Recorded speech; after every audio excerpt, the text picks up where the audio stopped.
designed the Trooper, we knew that we wanted somebody who really touched on that fantasy of playing the Stormtrooper, of playing the Clone Trooper, but we also knew that that was kind of a limited box, and we wanted to expand that because, let's face it, Stormtroopers die a lot. That's what they exist to do. We wanted somebody bigger and more heroic than that.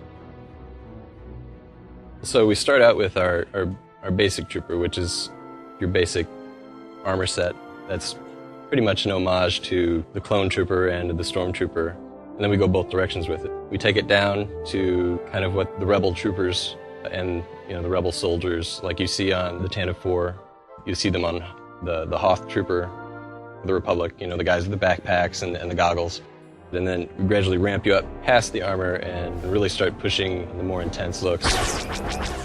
A big part of the Trooper has been that they're more aggressive than the Jedi. They aren't bound by this code necessarily. They have regulations, they have rules, obviously. This is the Republic. But they are very aggressive in defending the Republic. They will go out of their way to attack the Empire, to attack their resources, their personnel, their weapons, to make sure that this is not just a fair fight, that the Republic is going to win this fight at all costs. What we really wanted was somebody who brought that sort of military point of view, which is, on one hand, he is an officer in the Army, and on the other hand, war is hell. And sometimes you have to actually make the tough choices in order to get the stuff done. We had to sell animations to be giving them a strong feature. What defines a trooper? They are strong, they're efficient at what they do, and they carry a big supply of weapons that we need to support the animation to have these weapons look good in the game. This animation sells on how strong a trooper is in close battle. If the gun can't knock the enemy down, the trooper will physically knock them down. The Trooper is largely, first and foremost, inspired by the gun and inspired by using a gun to solve problems. And so what we looked for is movie clips and other games and how they actually handle largely automatic fire, actually getting in there and just mowing down fields of people with lots of weapons. He believes in just going in and kicking butt and taking names. Well, you have your standard, long Stormtrooper style weapon that, usually based off of a World War II weapon. It's been modified a little bit to look sci-fi. So you'll take an old German rifle, put 3 or 4 scopes on it, and there you have your Stormtrooper rifle. But really, we've gone a lot further than that and given our Trooper some really awesome weapons.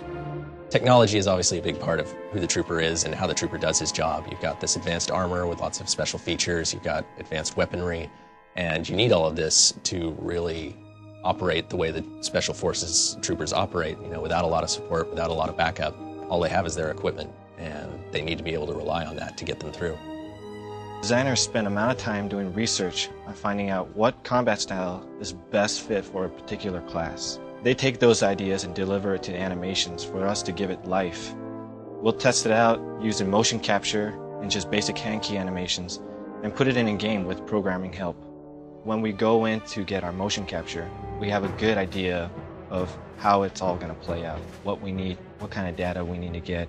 So we tell them to hold the weapon and interrogate someone. So I'll be the guy that they're interrogating. He'll tell me, hey, where are the droids at? Where are the droids? Well, I don't know. Show me where the droids are at. One of the funnest things that we did during a motion capture was get a prop gun. And you can see that he's struggling, this is heavy. But that was perfect because it shows how heavy something can be. And we take that data and deliver it in our game, just polish it up and make it look good for our characters. I think one of the biggest challenges that the players are going to face when they're playing as a trooper is choosing how they're going to fight this war. We're faced by an enemy that we know will do anything to win. They'll kill civilians, they'll poison the water, they'll salt the fields, all of that. There's nothing they'll hesitate to do. And when you as a player are faced with this enemy, you have to choose, are you going to fight fire with fire? Are you going to use their tactics against them to win this war? Or are you going to try to take the high road and risk losing everything? If people were asking me what class they should play in the Old Republic, I would have to say don't underestimate the Trooper, because it's just so satisfying to go in and all guns blazing, to go in and clear a room with grenades, clear the room with firebombs and sticky grenades, and get the stuff done through just superior firepower.